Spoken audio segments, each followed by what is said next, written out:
surrounded. We are not alone. Within my reverie, there's holy light. Without a number, we stand and fight. And Lord, ignite. The world is cold. We stand surrounded. We are not alone. Within my reverie, there's holy light. Without a number, we stand and fight. Oh, oh, oh, we are not alone. Oh,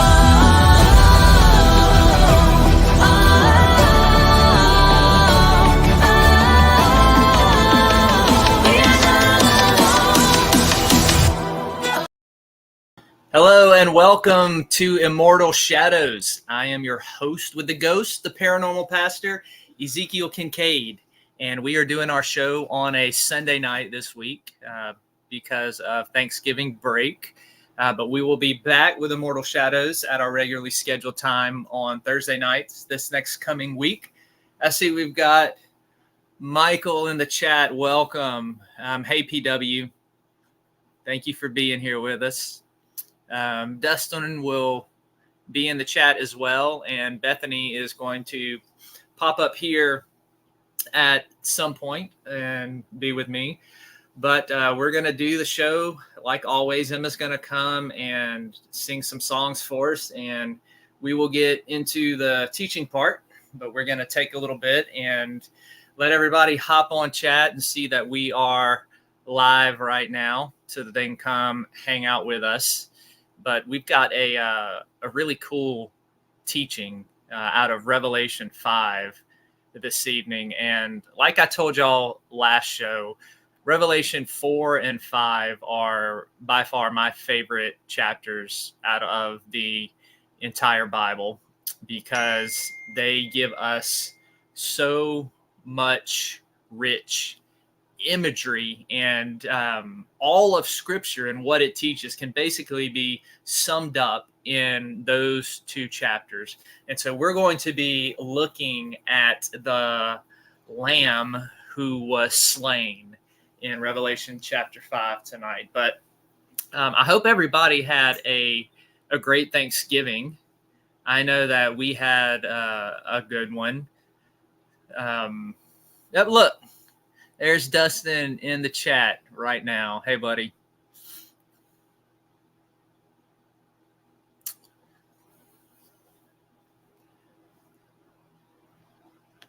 So I'm going to get my stuff geared up and ready to go. I'm kind of waiting for Bethany to come on because I have something I want to pick on her about, but we may have to wait till after I'm done with the teaching. I was going to share with y'all, on the Thanksgiving show, we talked about what she made last year in her barn, and I put pictures up, but I was going to show y'all the delectable treat that she made us for this past Thanksgiving, and she surprised us all.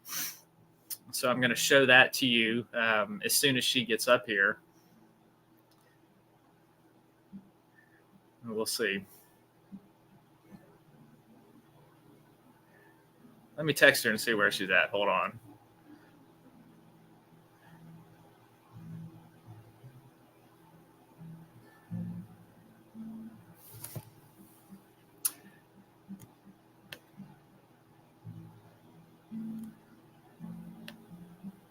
Making sure I haven't missed anybody in chat. All right. And also want to remind y'all to tune in Tuesday night. We are doing a really cool series on Southern discomfort on the Necronomicon. And so last week, if you didn't catch that show, you can go back and watch it. We talked about its origin in the writings of H.P. Lovecraft and kind of looked at that. And here comes Bethany. She's in the basement. I'm going to pull her up. Bethany. There is my beautiful blonde Hello. making her grand entrance. I was just telling everybody to join us for Tuesday nights as we talk about the Necronomicon. But I was waiting for you to get up here because I was going to share with them the special treat that you made us all for Thanksgiving this year.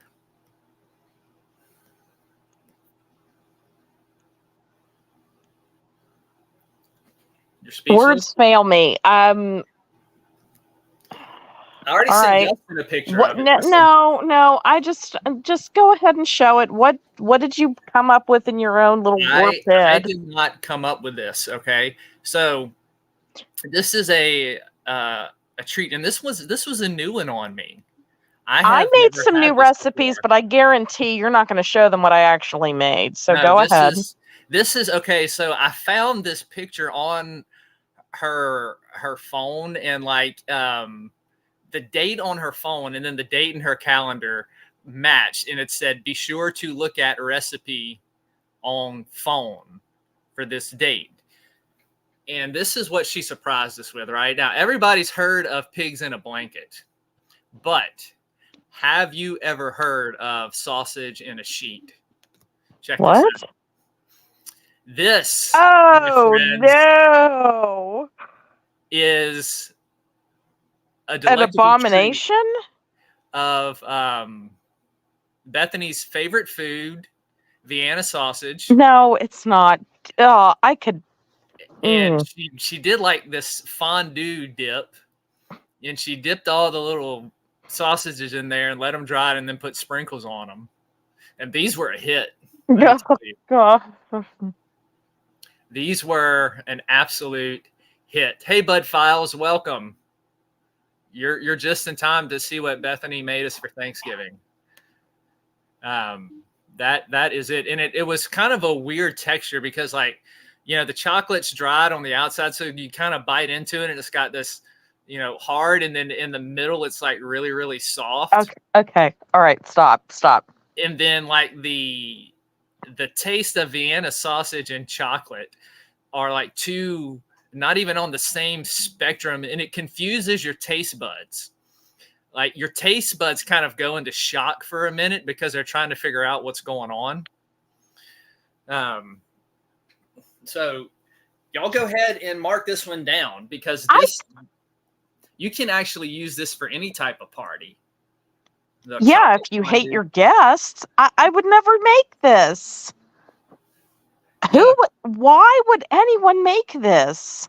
I don't know. I mean, you put it out there for everybody. No, I didn't. And you talk about overkill. She did this with like 20 cans of Vienna sausage. I mean, the plate was piled up so high, it looked like this big, massive cow patty sitting on the counter. Hey, Kenneth, welcome. Glad that you're here with us. Words fail me. I'll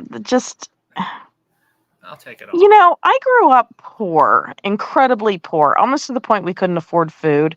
I still would opt for saltines and ketchup over that. Well, the RV is going to be stock full of Vienna sausage. Oh, God. Now, I need to show y'all. I gave Bethany kind of like a pre-Christmas gift. I'm going to show y'all what I made her. I put a lot of thought into this. God, what? This was just, you know, this was Zeke kind of walking through the grocery store and saw some things that reminded me of Bethany, and I kind of combined the two. This is what I call the fart tower. Yes, I remember that. Yes. A&W root beer and a can of pork and beans, and you eat the two together, and you'll have explosive gas for days. Have a rootin' tootin' Christmas. Yeah. My goal is to expand on the fart tower and to make it even taller by adding some things to that for next year. Aren't I a lucky woman? Yeah, I think everybody thinks so. They know that you have hit the jackpot. Yeah, apparently. I mean, how can you resist anybody giving you a can of barbecue beans and cheap root beer? it's the thought that I'm thinking about you. Like most women would kill for that, to be thought about. I guess, but you know what? It's never, let me just put it to you this way. It's never a bad thing when you don't think about me. Yeah, I can understand that, your perspective. So, well, that's enough of the shenanigans. We're about 10 minutes in, so we're going to go ahead and have Emma come up here, and she's going to do a couple songs for you. And then she and I are going to attempt a song together. It's one that we have been practicing. So grew up on it too. Yeah, we'll see how this goes. I'm gonna fix this so you are center. There we go. All right.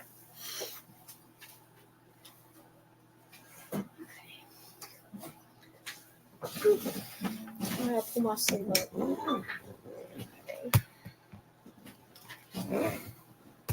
Okay. So I gotta get my life together over here. Waiting for a groom, we'll be a church ready for you. Every heart longing for a king we see. Even so, come, Lord Jesus, come. Even so, come, Lord Jesus, come. So we wait for you. God, we wait, you're coming soon. So we wait for you. God, we wait, you're coming soon.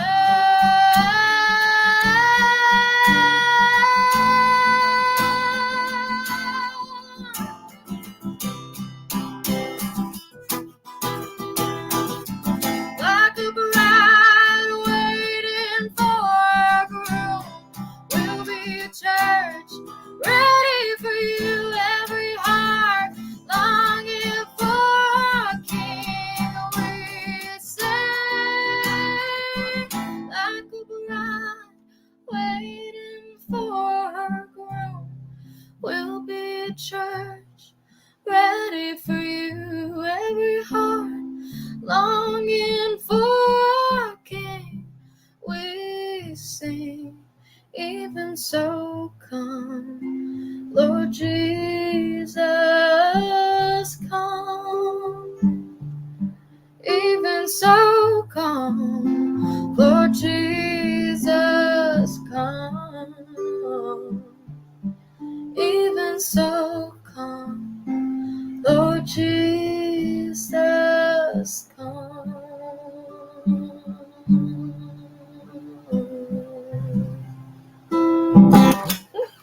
That was Even So Come. And then I love this song. This one's called Chain Breaker.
'cause you got pain.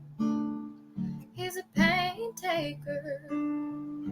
If you feel lost, he's a way maker.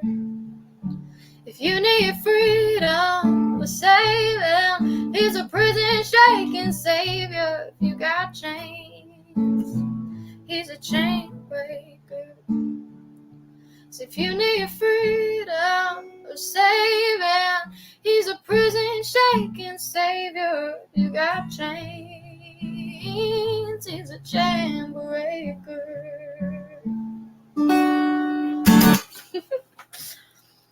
Okay, come play for me. And not trip over this cord.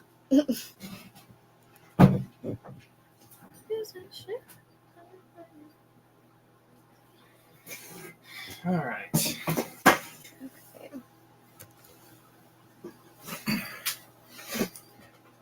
Oh, the cord is in the way. There, here you go.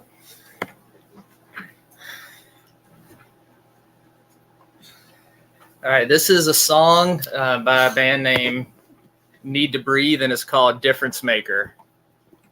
Wait, hold on. Okay.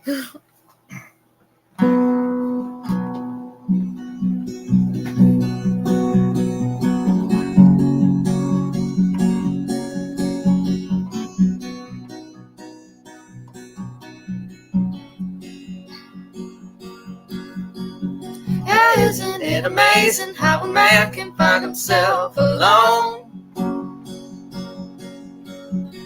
Calling to the darkness for an answer that he's never known. Yeah, isn't it amazing how God can take a broken man? Yeah, let him find a fortune, let him ruin it with his own two hands. He climbs up on a hill, on a rock on which he stands, looks back at the crowd, and looks down at his hands, and he says, I am a difference maker. Oh, I am the difference maker. Oh, I am the only one that speaks to him, and I am friendliest of friends of God. Yeah, isn't it amazing how a man can find himself alone? Calling to the darkness for an answer that he's never known. Yeah, isn't it amazing how God can take a broken man? Let him find a fortune, let him ruin it with his own two hands. He walks up on a hill, a rock on which he stands, looks back at the cloud, looks down at his hands, and he says, I am a difference maker.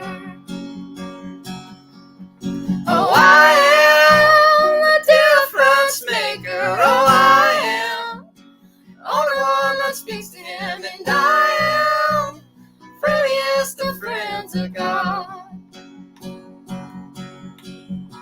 I'm on the fence about nearly everything I've seen, and I have felt the fire be put out by too much gasoline. We're all strangers passing through space and time, after knowing life is but a vision in a window that we're peeking through. A helpless conversation with the man who says he cares a lot. It's a hopeless confrontation about who might throw a punch or not. We're all transgressors, we're all sinners, we're all astronauts. So if you're beating death, then raise your hand, but shut up if you're not. 'Cause I am the difference maker. Oh, I am the only one that speaks to him, and I am friendliest of friends of God. Oh, I am the difference maker. Oh, I am only one that speaks to him, and I am friendliest of friends of God. Oh, I am the difference maker. Oh, I am only one that speaks to him, and I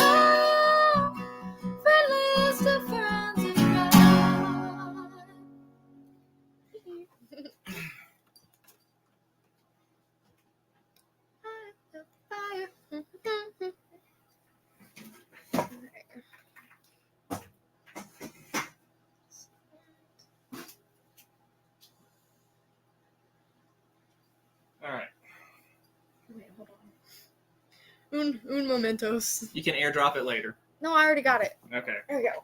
Rah.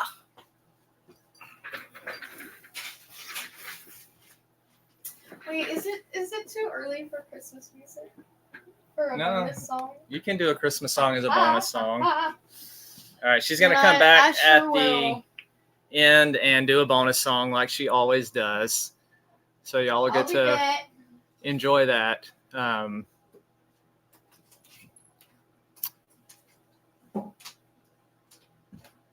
to get my notes to pull up. 1 second.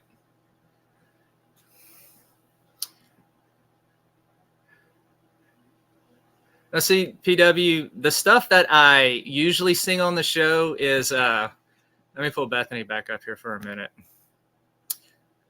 Not like that, like this. So the stuff that I usually sing is usually stuff to annoy Bethany, like the time, trying to remember what show it was where I sang the Tiny Tim song for you. Tiptoe Through the Tulips with the Art the Clown mask on. No. You remember that? Yes. Yeah. Y'all have to go back. We'll have to go back and find that one and put it in the link next show for everybody to go back and watch that. That was You're very proud of that moment. that's probably so. Dustin, what we need to do is go back and do a PPR channel highlight reel from all of the stuff that we've done on the show, and we got to have that clip in there of me serenading Bethany with Tiptoe Through the Tulips with my Art the Clown mask on. Now, if you see what's so great about this channel is, like, you come here and the majority of the stuff that we do is paranormal, right? So you get your paranormal stuff, but you also get so much extra. Like, you can watch this show and you can learn, fellas, how to romance a woman. I mean, just look at what I do and how I have made my way into Bethany's heart, right? Stick with me, kids, and you'll never go wrong. Uncle Zeke will not lead you astray. Yes, I'm sure every woman out there wants the person that she loves to get her fart spray for Christmas, and really longs to have Tiny Tim sung to her Mm-hmm. in that creepy falsetto voice. Yeah. Yeah. Dustin said he's got a song that he can sing. He's got a Christmas song. I don't know if What? Can I put that comment up here, Dustin, or are you going to get a strike for that? If it has a cuss word or it's derogatory, no. No, it doesn't have a cuss word. Is it derogatory? No. I'm waiting for his permission before I do it. Like I said, I will not be the one to get a strike on this channel. Oh, he says I can. Okay. Let me scroll back up here. He's got a parody of Jingle Bells.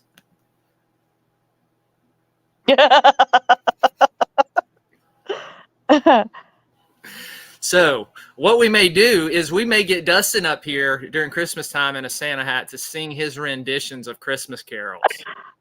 Dustin, it reminds me of that clip of Santa that Vickie had sent us. You remember that? Mm-hmm. Oh, that one. No, you cannot definitely put that up here. Nope. Hey, welcome, Saturnian. Welcome to the chat. We're about to hop on topic here on Revelation 5. My notes are not loading, so it's a good thing that I don't depend on them to do the teaching. So we are going to go ahead and get started with Revelation chapter 5. And away from inappropriate Santa Clauses. Yeah, but if you want inappropriate Santa Claus movies, you can always go back to our Christmas horror thing. There's lots of killer Santas and stuff in there to tickle your fancy. So But let's go ahead and get to the topic at hand, shall we? We are going to be looking at Revelation chapter 5.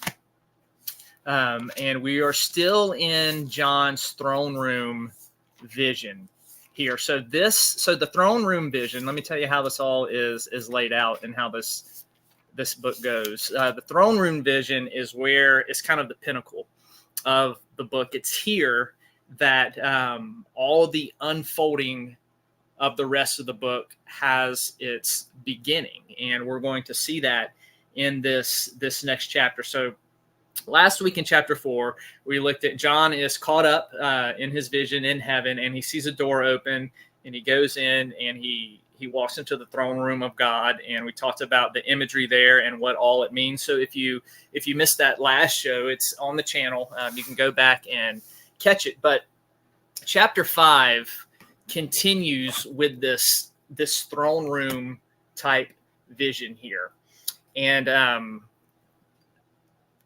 going to have to jump over here because I have some images that I want to put up while I am doing the teaching. So I'm going to have to jump back and forth to make sure that I can still kind of keep up with your comments. But I am reading out of the New American Standard version. You can find it online, or you can get whatever version that you like best. Where there is a significance in a Greek word, I'm going to pull that out and relay it to you. But here's what we have, beginning with chapter 5. John says, I saw in the right hand of him who sat on the throne a book written inside and on the back, sealed up with 7 seals. And I saw a strong angel proclaiming with a loud voice, who is worthy to open the book and to break its seals? And no one in heaven and on earth or under the earth was able to open the book or to look into it. Then I began to weep greatly because no one was found worthy to open the book or to look into it.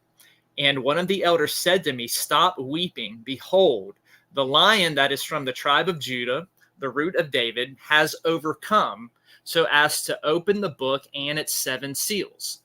And I saw between the throne with the 4 living creatures and the elders a lamb standing as it had been slain, having 7 horns and 7 eyes, which are the 7 spirits of God sent out into all the earth.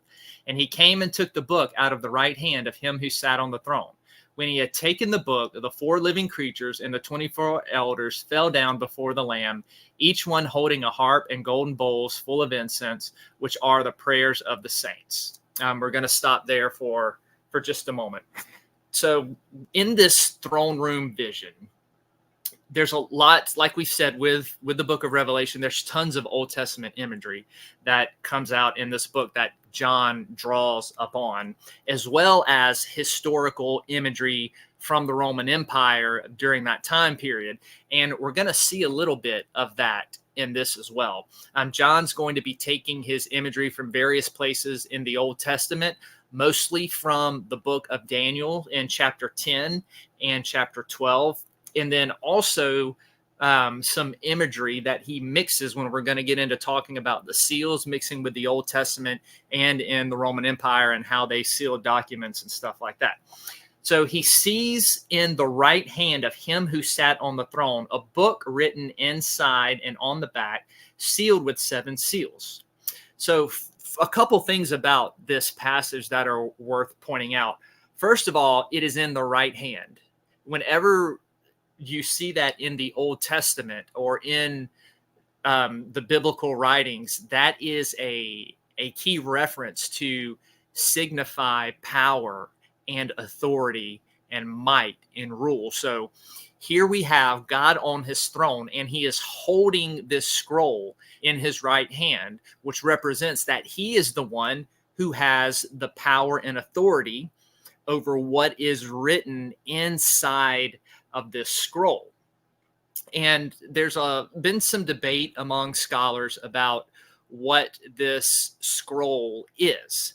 The futuristic scholars who say that everything in the book of Revelation is all future, They say that what this scroll contains is basically all the things that are going to take place in their quote unquote 7-year tribulation period. Now we've talked about how that is not a concept that is found inside the book of Revelation, how the tribulation period in the end times, this was all something that was inaugurated in the days of Christ with his death and resurrection, and how it is an ongoing thing that happens all the way up to the second coming. And we have to keep that in the back of our mind when we're reading this book and hold that intention. It's kind of this already not yet, that the tribulation, suffering, the kingdom of God, it has all been inaugurated.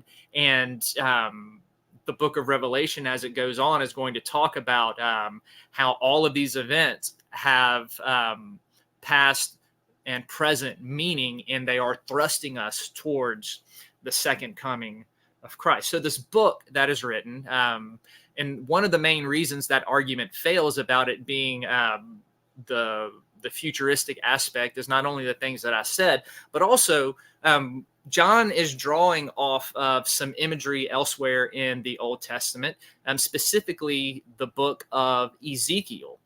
And in the book of Ezekiel, we see that Ezekiel is given a scroll. And every time in the Old Testament some sort of scroll like this is given in an apocalyptic vision, it always has to do with a message of judgment and redemption. And so with John drawing off of that imagery, it's clear that this scroll has something to do with judgment and redemption. But in Ezekiel, that judgment and redemption mentioned was just for the nation of Israel. Here in the book of Revelation, it takes on a cosmic meaning. So this judgment and redemption is not just for a nation, but it is for all people. The book of Revelation will talk about every tribe, tongue, and nation. This has a cosmic worldview to it. And he draws off of some more Old Testament imagery. And I saw a strong angel proclaiming with a loud voice, "Who is worthy to open the book and to break its seals?" This draws from the book of Daniel. In some of Daniel's visions, we have this imagery that is very, very similar. You have a strong angel making a proclamation. And so John is really kind of hitting that. I want to pull up some instances here. When we look at Revelation 2 in this verse that we just looked at, and I saw a strong angel proclaiming with a loud voice, "Who is worthy to open the book and to break its seals?" Here we're going to see that not only is this a reference to Ezekiel, but also to the book of Daniel. Now, I took this screenshot out of the New International Greek Text Commentary because the guy's got a lot of good breakdowns like this. And I don't want you to so much focus on the Greek, because I know that not everybody can read Greek, and I'm not really going to get into that. But if you can see some of the similar phrases here, that is in Revelation, and then the Greek translation of the Old Testament. And look what John says. He talks about to open the book. And Daniel mentions these books were opened. And so given all of the imagery that John draws on from the book of Daniel, it makes sense that he's doing kind of the same thing here with Daniel and Ezekiel. And so this book here, that needs to be opened is one of judgment and redemption. And notice what the angel asked: "Who is worthy to open the book and break its seals?" And the number 7 here with these 7 seals, this is significant. We're going to see this number all throughout John's apocalypse. The number 7 we've talked about before is this number of completion and perfection and fullness. So this scroll, whatever it contains, with the redemption and judgment of God, is God's complete and full judgment and redemption for all of humanity, for all time, for the entire cosmos. Now, the problem that John runs into here, and what the angel proclaims, He's looking for somebody worthy to open this book. And then verse 4, John says, "Then I began to weep greatly because no one was found worthy to open the book or to look into it." And the reason John is weeping here, because he understands this as this scroll is the redemption and judgment of God. And if there's nobody found worthy to open this scroll, then that means that the redemption, the final consummation, cannot happen. It means that wickedness and evil will not be judged, and it will not be done away with. And all of the suffering mentioned in this book that John and the fellow Christians have gone through will all be in vain. And so John is weeping over this fact that nobody is found worthy to open the book. But the angel tells him, then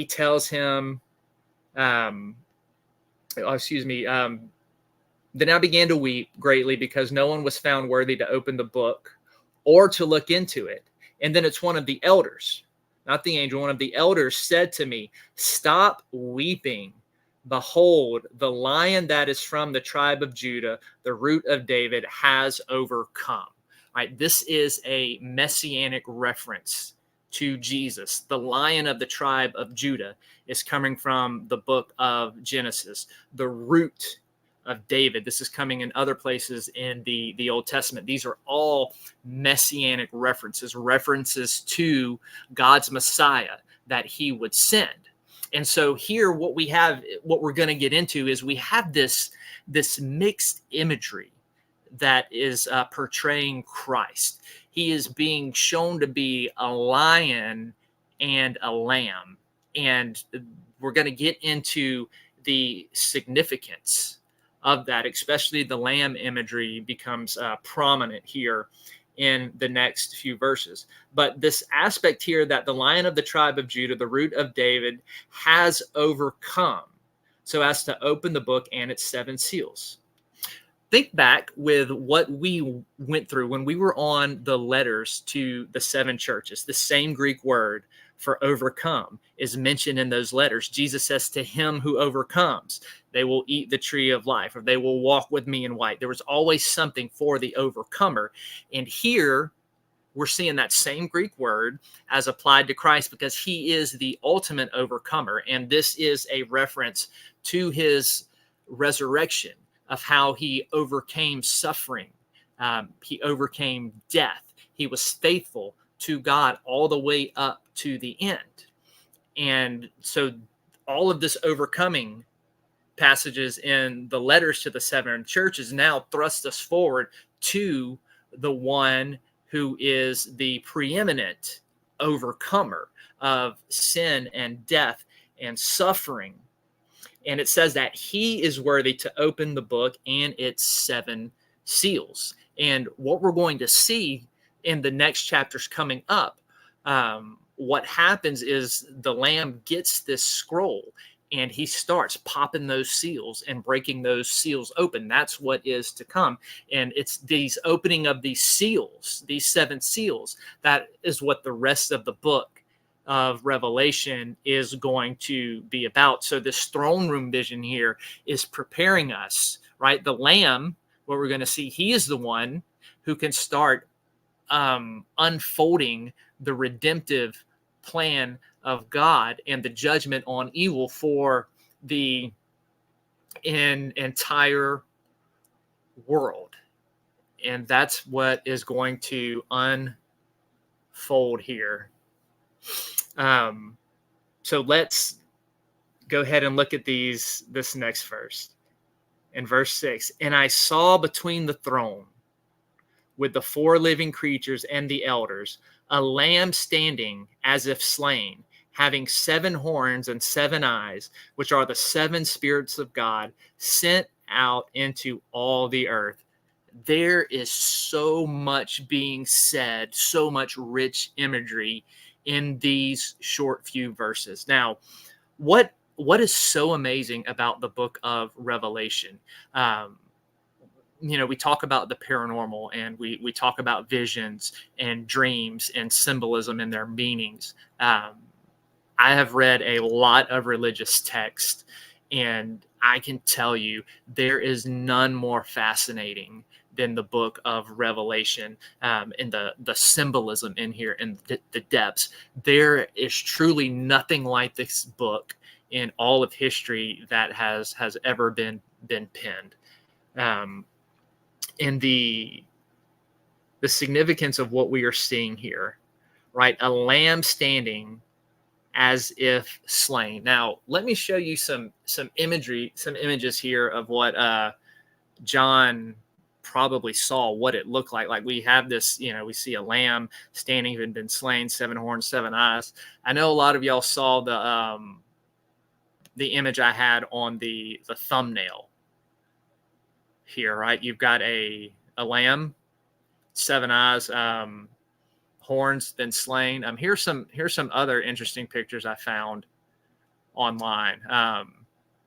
This one with the eyes and the head, I thought the lamb looked a little weak, but it still kind of gives you the idea and the nuance here of the lion and the lamb.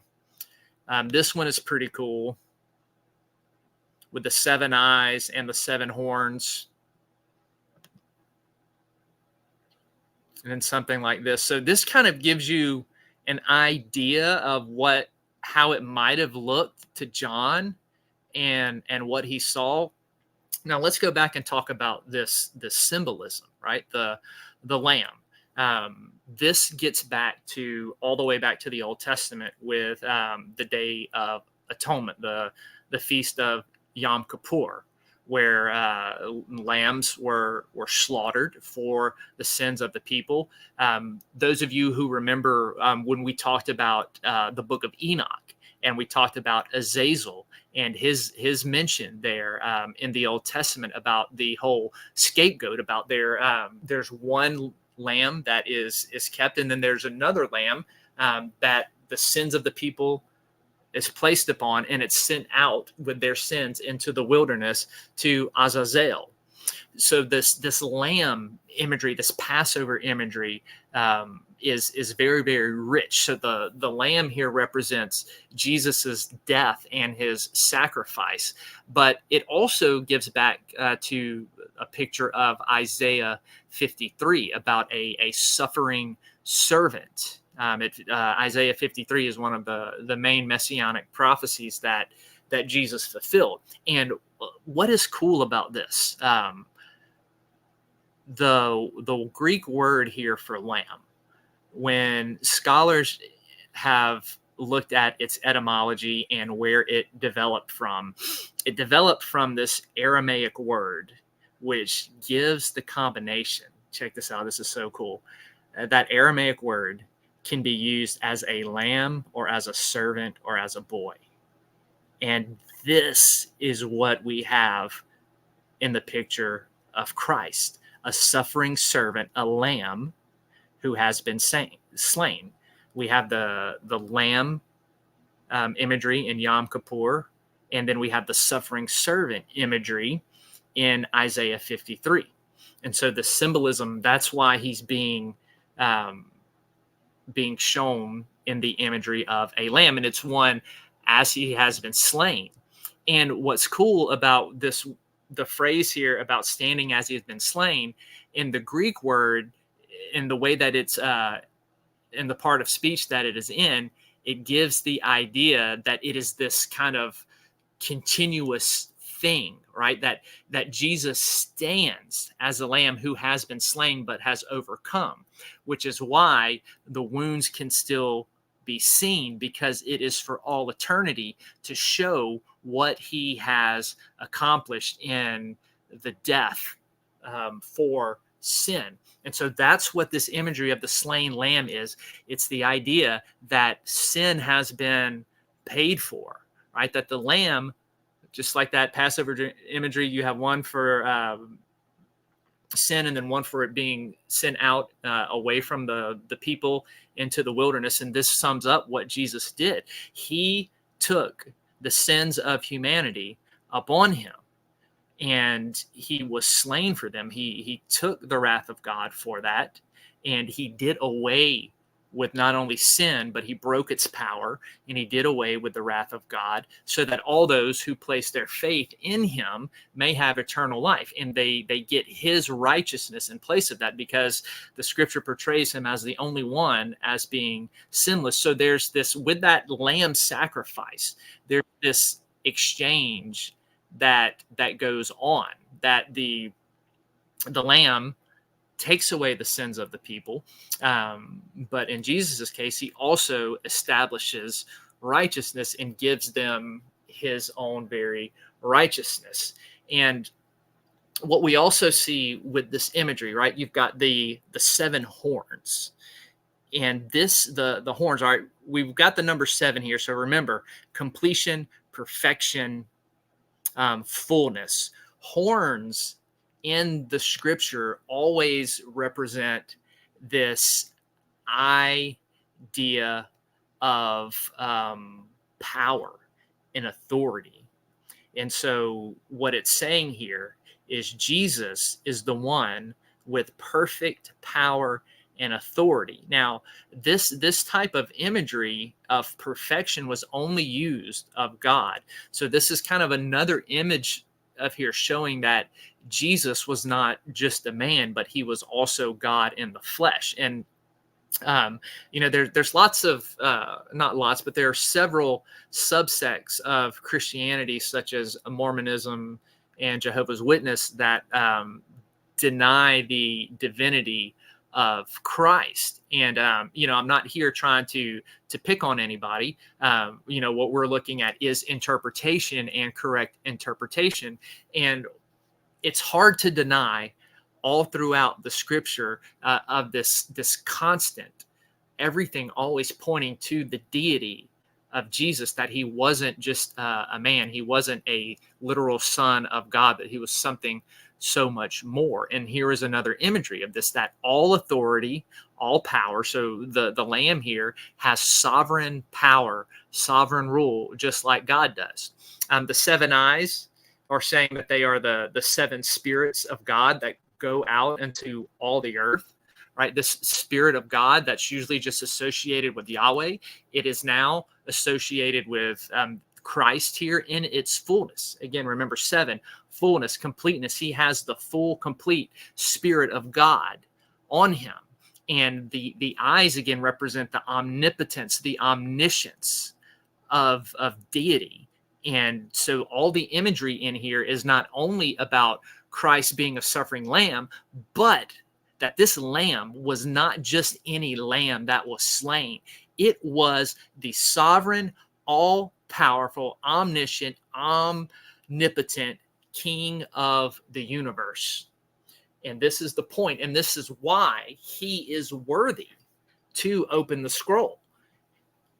Let's go on and see what John continues to say. And he came and took the book out of the right hand of him who sat on the throne. And when he had taken the book, the 4 living creatures and the 24 elders fell down before the Lamb, each holding a harp and golden bowls full of incense, which are the prayers of the saints. And we're going to get into this new song. But here what you have is the Lamb, only one, who can take this from God's hand and begin to unfold the plan of God in redemption and judgment. And we're going to see that when these seals are broken. And the idea of the seals here, and this lots of scholars, and here's where we have to be careful when we are interpreting apocalyptic imagery. Like, some of the imagery is not meant to be pressed too literalistically. And what a lot of scholars have gotten caught up in doing is trying to determine, well, where were these seals placed at? Was it a literal scroll, or was the book more of this kind of a codex? If you don't know what a codex is, it's kind of like the precursor of modern books, and they would have like pages sealed, and you would break a seal and you could see what was in it, break a seal in the next one. And they get caught up in trying to debate whether what type of thing this is. And what I like about the New International Greek Text Commentary is the author comes out and is like, these people are trying to press this. The fact of the matter here, and what matters, is that these seals, when they are broken, that they give us kind of a precursor of what more is to come.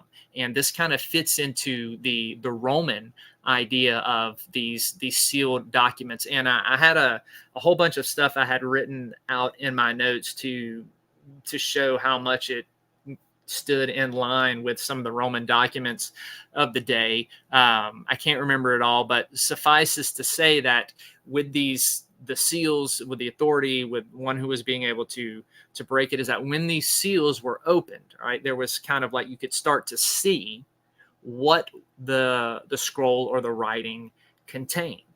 And this is what happens when we go through the book of Revelation, is the seals are opened, right? And we get these glimpses of what's going on and where redemptive history is going. But as the visions unfold, we get more and more, right? We get the 7 trumpets. We get the 7 thunders, which were sealed up. And no one, John was told not to write them down, so we have no idea what those were about. And then we get the 7 bowls. And so all of this fits with that Old Testament imagery, Roman Empire imagery of the seals being broken, giving us kind of a quick glimpse and foretaste of what the rest of the document is going to hold for us. And that's what happens here. And the Lamb is the only one who has the authority to carry out the redemptive plan of God, because what this imagery shows us, because he is God, and because of his death and his overcoming. He overcome and endured suffering, and he is an example for us to follow in the midst of our suffering and persecution. And then what we have here is another example of the deity of the Lamb. You have all of the living creatures bowing down to worship him, all of the elders bowing down to worship him. And these beings are only to bow down and give worship to God, what we saw in chapter 4. The same beings that bowed down to the one on the throne now bow down to the same one who is on the right hand of the one who is on the throne, signifying Jesus's deity even more. And they all sing a song. All right, we're going to close out with this. This is a song that they sing. Worthy are you to take the book and to break its seals, for you were slain, and you purchased for God with your blood men or humans. The word men is not literally in the Greek text. It just literally says, by your blood you purchased from every tribe and tongue, a people and a nation. And so here we see what his death was for. Right, to purchase people from all over the world in every age and time period. And it goes on to say, and you have made them to be a kingdom and priest to our God. Again, Old Testament imagery, a kingdom of priests, that they will reign upon the earth. And then he says, then I looked and I heard a voice of many angels around the throne, and the living creatures and the elders, and the number of them was myriads and myriads and thousands upon thousands, saying with a loud voice. Right. So what happens here is we kind of see this out circle of worship happening. It starts with the throne, and it starts with the living creatures and the elders, and then it goes to the angels. And then in verse 13, we have, in every created thing which is in the heaven and on the earth and under the earth and on the sea, and all things in them, I heard saying, to him who sits on the throne and to the Lamb be blessing and honor and glory and dominion forever and ever. So this worship here is having like a ripple effect, right? It starts with everything around the throne, and then it just kind of goes out and spreads into the entire cosmos, again, which represents Christ's death and resurrection, is for everybody. It goes to all people everywhere, all over the entire world. And another thing I want to point out here, it says that everything under the earth and on the sea, that is in verse 13. If you remember last week in Revelation chapter 4, we talked about a sea being around the throne, right? And this is what John is giving reference to. He said the sea around the throne, and we talked about the sea representing chaos and evil, and how with it being around the throne, it showed God's sovereignty over it. And here, what we have with the Lamb getting worship, and then the Lamb being slain before the throne of God, and all the imagery we've just talked about, right? And we mentioned John weeping because no one was found worthy to open the scroll. So what this shows is that through Jesus's death and resurrection, and his defeat of sin, and his defeat of Satan and demons and fallen angels and all of these wicked spiritual entities, that he is going to be the one to one day do away with evil. And the idea here is that all the evil, what we're going to see in the book of Revelation that makes clear, all the evil that is going on the earth right now is not haphazard. It's not out of control, though it seems that way. It is under God's authority, and there's going to come a day when he says enough is enough, and he's going to call it all into account. And he's going to get rid of the sea, get rid of the chaos, get rid of the evil. That's why when we look at the latter chapters in this book, in the New Jerusalem, there is no more sea, because all of the evil and chaos has been done away with. And God can do that because of what the Lamb has done through his death and resurrection. And we're just kind of scratching the surface of everything that is in this chapter, because I don't want to throw too much, because I know this is a very difficult book to understand. There's been a lot of false information over the years about this book, whether it's in fiction, nonfiction, coming from pulpits across America. So what I want to do is just give us a basic foundation in what some of these images mean, and then you can kind of in your own study go and build from there. But that's really all we're going to talk about tonight, and just wrap it up with, we see the Lamb receiving worship for being the overcomer and the one who is going to set everything right. And what we're going to see in the book of Revelation, as the Lamb goes through and opens the seal, we're going to see God's redemptive plan and judgment upon evil unfolding in this book. So let me pull Bethany back up here. Hey, baby, did you enjoy your time in the basement? Always. Mm-hmm. I'm gonna go through the chat here, y'all. Sorry, I wasn't able to keep up with it well while I was talking. I want to make sure I didn't miss anything or anybody's questions.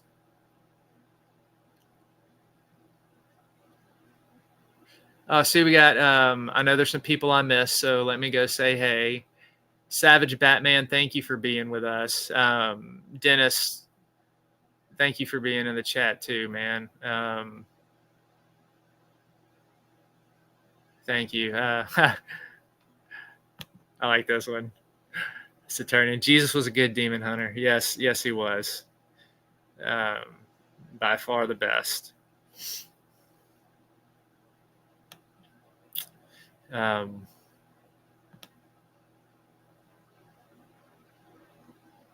it looks like PW, thank you for putting stuff in the chat. Looks like y'all had a lot of good conversations in there. Good, and that's what this is. The reason I like doing this stuff is hopefully to spur you on to more study and having more conversations, I do want to show y'all this, because I kind of like to do this every now and then, just to give you some resources. If I can find it. What do I do with it? Here we go.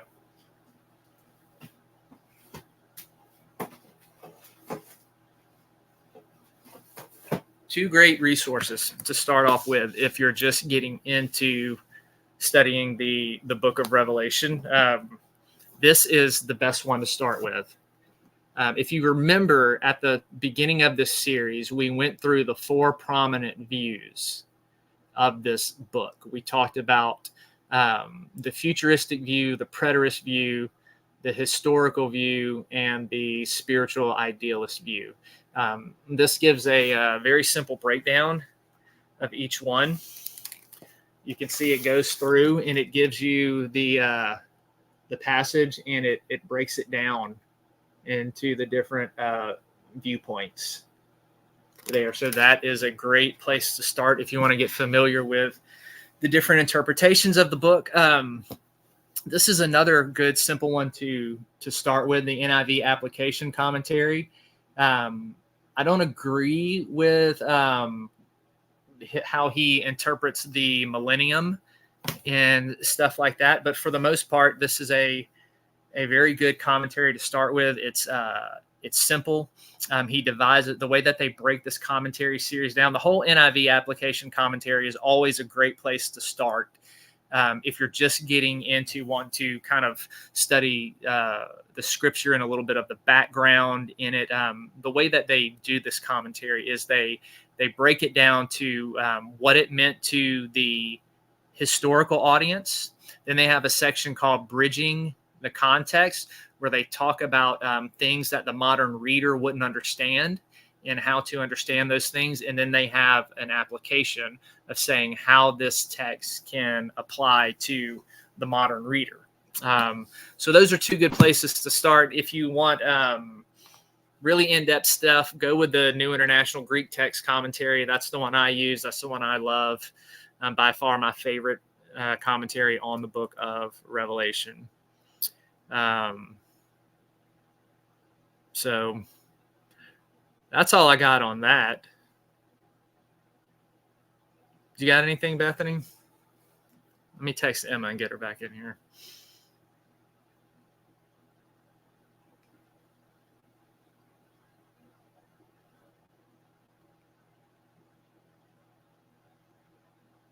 Nothing, Bethany?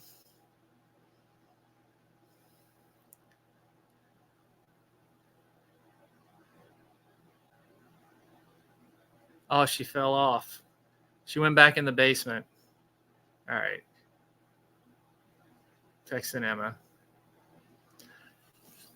So next week, we are going to be getting into the breaking of these seals. So what's going to happen is you're going to see, we're going to go over the first 5 seals that are broken. And then what happens when the 6th seal is broken, there's this big like interlude. There's a whole bunch of stuff that happens in the 6th seal and getting ready for the next section of visions. So for sure, next week, we're going to go through the first 5 seals. That's something that a lot of you are going to be familiar with, the 4 horsemen of the apocalypse. We're going to talk about them and what they signify and what they mean and how the original audience would have understood them. So be sure to come back next week. We're going to be here on Thursday doing this this time.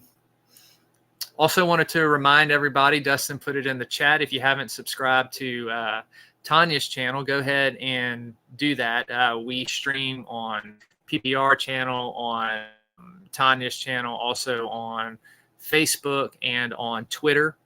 So if you have Twitter accounts, you can go follow me at Ezekiel Kincaid, and you can keep up with it that way. And also Dustin's on there, PPR. Just in case you don't have access to YouTube at times, watch, we have it in those areas. So here comes Emma again. I hit my guitar and everything. All right, let me pull Bethany back up before I get on here. Hey, Boo Bear, what happened? Internet cut out. I thought maybe you had to run, go get one of your sausage delights dipped in it. You have any of those left over Thanksgiving? You are so not funny. That's something you would create. For those of you who missed it, just real quick before Emma comes up, I shared this. All right, this was a new trend Bethany made us for Thanksgiving. No, I didn't. I did not make that. I would never make that. He made that is a figment of his own imagination, like everything else. Every year we get treated to something new, and this year is, I call it a sausage in a sheet. Or you could say sausage wrapped in with another S word in there, and it would probably be just as relevant. But I shall not repeat said word because I want to get a strike on Dustin's channel. I agree, but again, did not make that. I made new recipes this year, but that was not one of them. Yes, you did. And no, so I didn't. That is Bethany's Thanksgiving surprise for all of us. All right, I'm going to shut up and let Emma get back up here and sing one more song throughout. Yeah, Dennis, Ooh is right. Like it had, what I was saying earlier is it had this sense like, you know, you bite into it and you got kind of the hard chocolate and then the soft Vienna sausage, and it paralyzes your taste buds. Your taste buds don't know how to react to the mixture of these things because they're so polar opposites. So it's like when you first bite into it, your mouth didn't make these things unless you made it yourself. No, this was a hit with the kids. Not me. I would never make them this. So, well, what's going to be fun, y'all, is when Christmas rolls around, and Bethany loves to bake. So I am going to be able to share with you all kinds of things from our Christmas dinner. It's going to be spectacular. She's going to give you so many new recipe ideas and things you never knew existed or that you never knew you needed, like chocolate-covered Vienna sausage. No. Again, you're just making this stuff up as you go along. This is true. This is true. Hey, No, it's Mayhem. not. Welcome, Mayhem. Glad that you're here with us. All right. I'm going to let Emma come up and do one more song for y'all before we close out. Yo. Have at it, baby.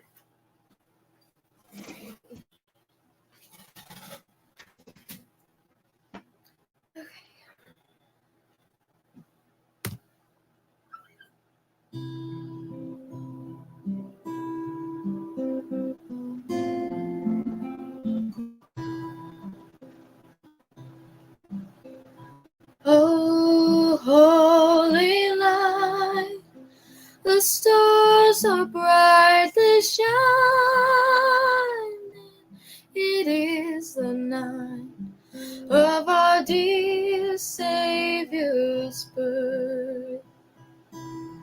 Long lay the world in sin and error pining, till he appeared and the soul felt its worth.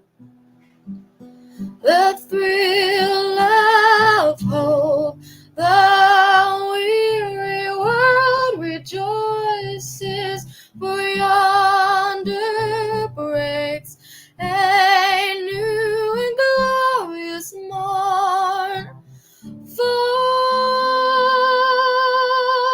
on your knees.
So lit by the light of a star sweetly gleaming, here come the wise men from Orient land. The King of Kings lay thus in lowly manger, and all our trials born to be our friend. He knows our need, to our weakness no stranger. Behold your King, before him lowly bend. Behold your King, before him bend. Thou truly taught us to love one another. His law is love, and his gospel is peace. Chains shall he break, for the slave is our brother, and in his name all oppression shall cease. Sweet hymns of joy in grateful chorus raise we, let all within us praise his holy name. Christ is the Lord. Oh, praise his name forever. His power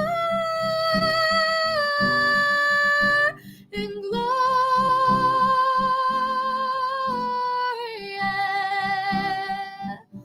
evermore proclaim. His power and glory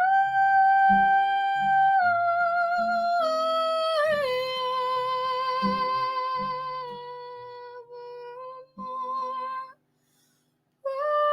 proclaim.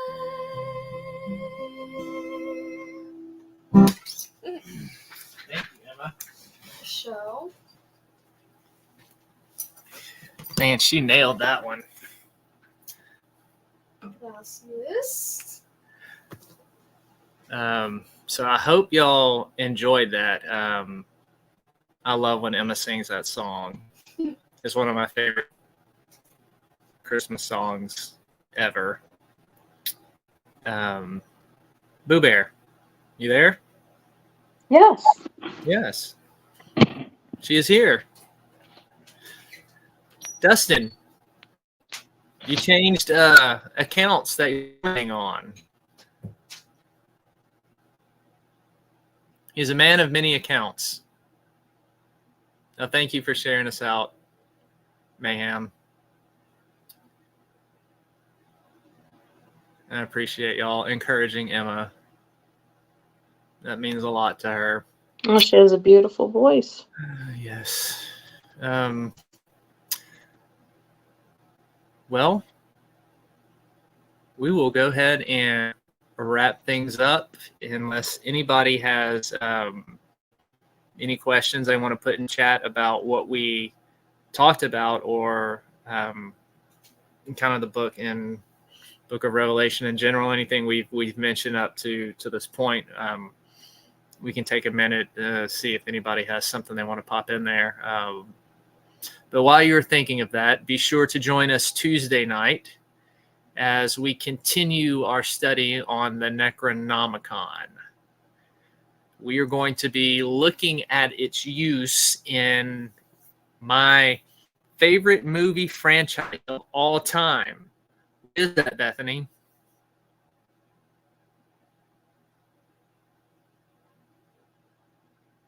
The Sound of Music? I will ask the question again. Favorite movie franchise of all time that has inspired my Johnny Walker Ranger books? Dennis knows. Just go ahead and say it. This isn't kindergarten. Just say it.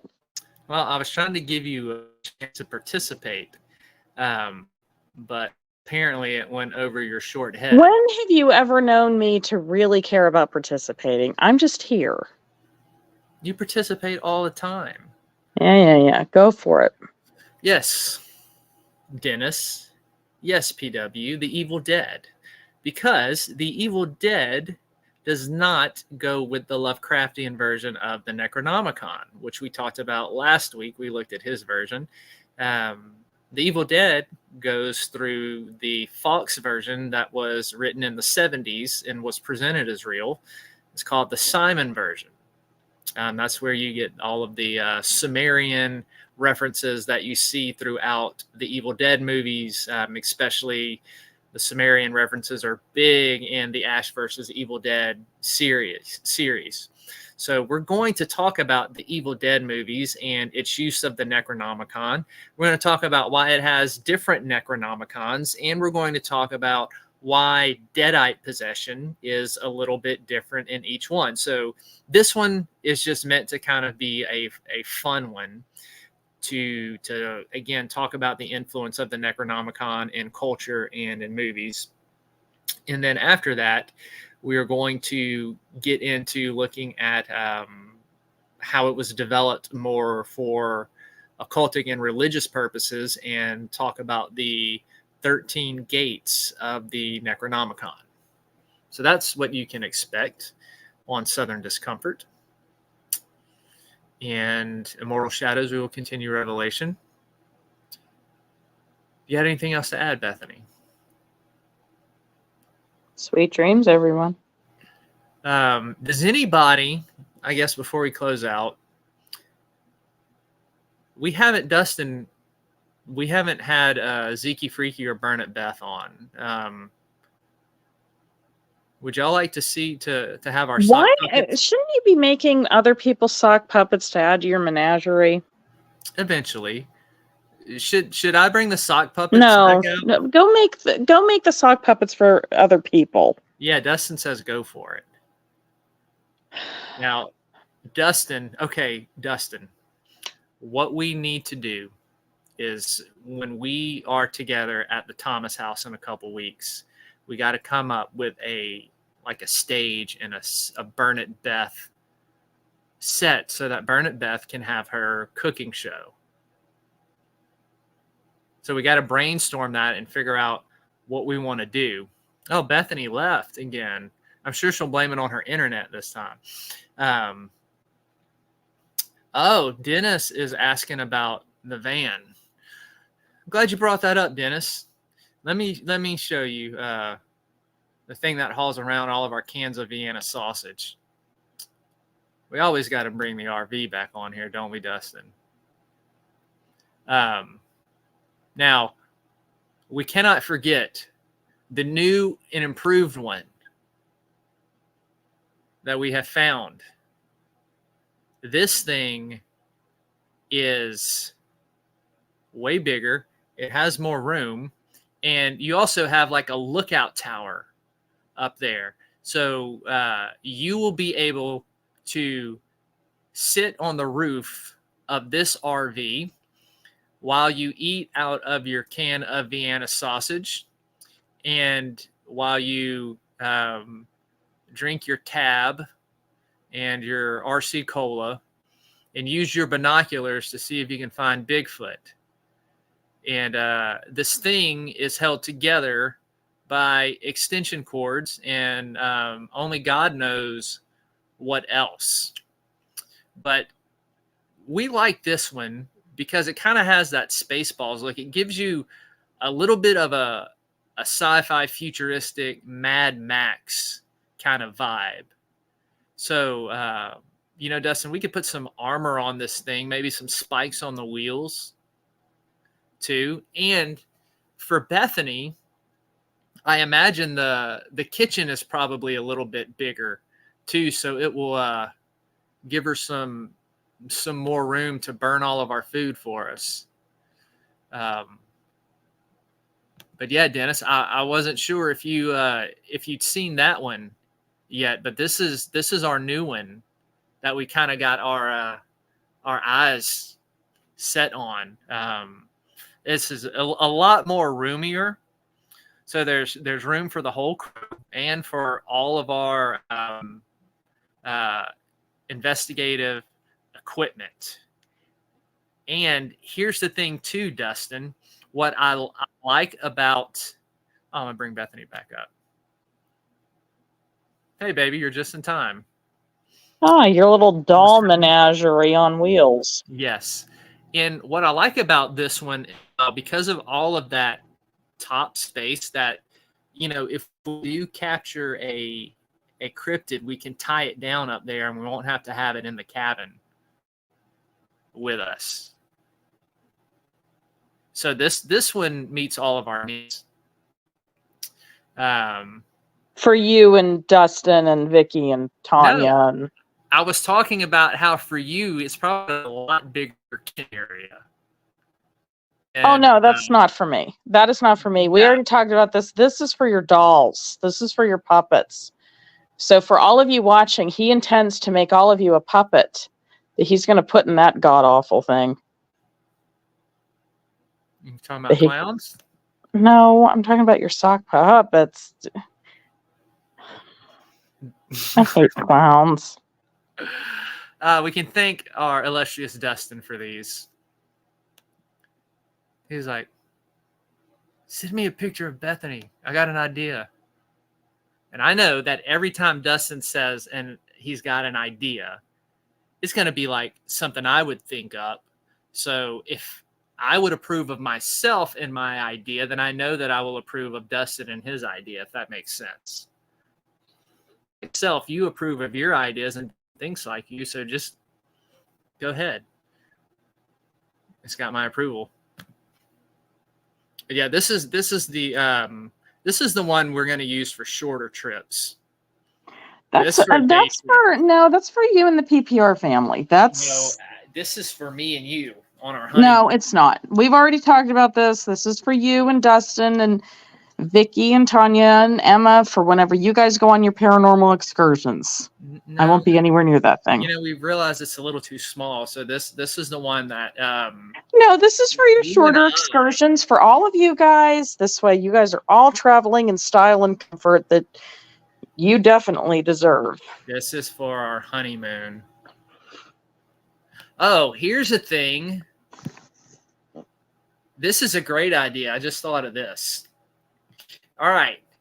One of the things we start doing in chat is have everybody submit ideas of where I should take Bethany on our honeymoon and like what I should plan for her. Dustin, I'm counting on you to come through big time for me on this one. Okay, Dustin? So I'll start taking recommendations because it's never too early to plan. And I will take your suggestion and think about them and then kind of tread carefully because I will take one look at you and run the other way on the wedding day. Well, why would you do that? I have so much planned for our future. Why would I do that? Yes. Common sense. No. Yes. No. If you had any lick of common sense, you would have walked out a long time ago. Yeah, probably. Yeah. Mm-hmm. Hey, Sergeant Rules, thank you for coming by in here. All right, he's from Mayhem channel. Thank you. Oh, yeah, Dustin, I got to show the boat. Bethany, have you seen the boat? I think. Dustin, That's the one I'm thinking of, yeah, with the concrete thing. We did have the boat. Yeah, the boat. This one. This is our ark. This is like I don't know what that is. this is what Noah would have built if he were blue collar. If Noah I want to contact the people who have like Frankensteined these things together, and I want to know the play by play that they were thinking here. this is what Noah would have built if he was from Alabama or Arkansas or anywhere else here from like Louisiana, Mississippi, anywhere down here in my stomping ground. I can already see the guy looking at his friends and then his wife saying, "We don't need to spend this kind of money. Just hold my beer. I'll show you." That's how we ended up with this. Yes, and look at it. I mean, it's memorable, all right. it's It is wonderful. Kayaks on the end? It looks like it. God. I wonder if it leaks. Why don't you put it on the water and even see if it'll float? Will. Okay. I will. Yes, I Dennis. say put it on the water and then time it to see how long before it goes down. Yeah, Dennis says it's a treehouse boat combo. Yeah, and it looks like the captain's chair is just an old desk. Is that a satellite dish on the top? Maybe. Or it's like a selfie stick so you can take a picture of yourself screaming as it sinks. Pretty much. I mean, like, here it is. This thing would just like, I get the feeling as soon as you would back it up to the dock and launch it, it's going to go down. Yeah, no, it may be satellite. It's kind of like, Ethel, I made us something. It has got all the modern amenities. We got cable TV and Wi-Fi on our treehouse boat. We go to the water and we can stay there for a week with everything. I feel like this image is, I can hear the voice of the person saying, "We don't need to spend the money for this." And this is what you get. Yeah, this is how to build a boat on a budget. I wouldn't call it a boat. You notice they did not take a picture of it in the water. Yeah. Maybe it's not maybe they had a few more things to tweak before it's a seaworthy vessel. Do you still have the house picture? Uh-huh. I do. Yeah, they demolished it. It was, what did Dustin say? That it was deemed by the country of Australia to be the worst? Yeah, worst house. It's the Mickey Mouse crack house. Yeah, that's not even a house. That's just termites, and that's a pile of termites and roaches. Yeah, Dustin was a little sad when he read that they had torn it down. He had his heart set on this. That's one of those, I mean, if you even made it inside, you would have to like throw out all your clothes because God knows what you're going to pick up from being inside of there. Yeah. Yes, PW. I did say Mickey Mouse crack house. Dustin said it's a white tarp. Yeah, Dennis said how to build a boat on crack.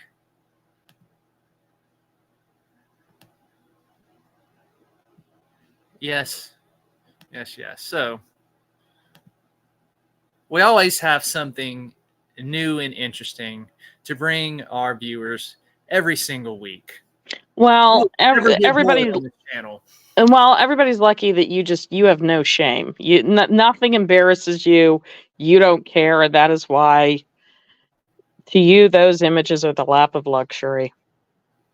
Yeah, I'm a man of simple taste. You're a man of no taste, all right? No. Oh, just wait and see what I got you for Christmas. Yeah. Y'all, I got to show you the, for those of you who missed it, this was Bethany's pre-Christmas present. This is the That fart seriously is my he really did get this for me. This is not a That joke. is stack. This is real. Now, each Christmas, I'm going to add something to the fart tower to gives you more gas. Right? We starting off with just simple A&W root beer and pork and beans. And then we're going to build from there and kind of have like this Jenga thing going. I love We'll the see. cute little card of Rootin' Tootin' Christmas. Yeah, we'll see how tall I can make the fart tower.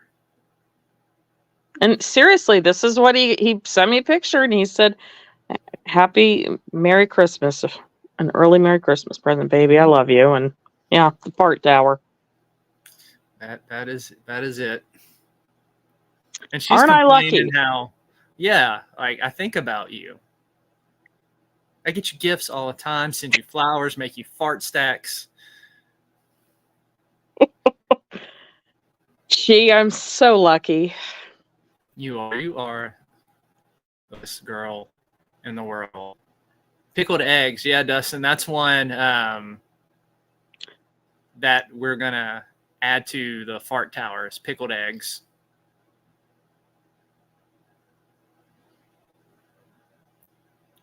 Pickled eggs don't give me gas.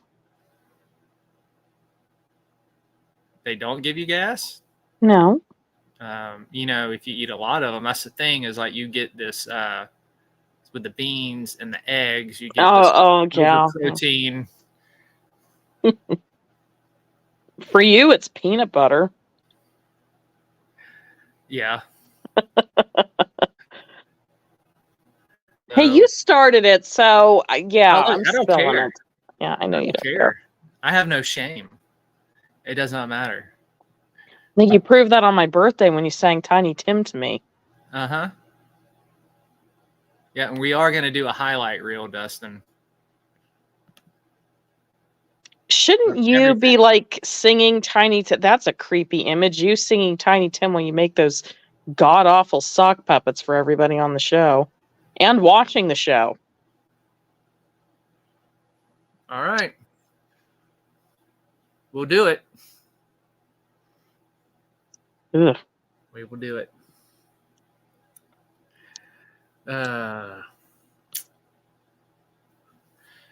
Well, folks, I think that is going to about wrap up our show tonight.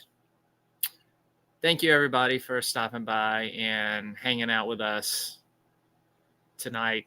Thank you for listening to the teaching and the singing and all of the other stupid shenanigans we like to do on the show. We will be back Tuesday night with Southern Discomfort, talking about the Necronomicon. But just a quick reminder before we head out, if you haven't grabbed a copy of War of Monster on Godless, you can do so. December's Southern Discomfort is coming out soon, and I will be showing you the cover for that one as soon as December hits. So in about another week or so, I'll pop the cover up there for that one, and that will wrap up the first season of Southern Discomfort on Godless, and then we'll be kicking off a new season in January. And Bethany, you will love the story that I'm kicking off January with. It's one you have read. I've read all of them. I know it is, and I'm not going to say it because I don't know if I'll get a strike. It's the one about little Amanda and her rabid Build-A-Bear. Aww. I remember you based that on my teddy bear. I did. I wrote a horror story based on Bethany's teddy bear that she had growing up. It's because it didn't smile. It looked grumpy and mean and scary, and he was like, "That was your teddy bear? It's not even happy." I love my teddy bear. I know you do. Little Boo Bear loves your teddy bear. I do. Clark. Yep. I don't know what kind of child names their teddy bear Clark, but I did. You do.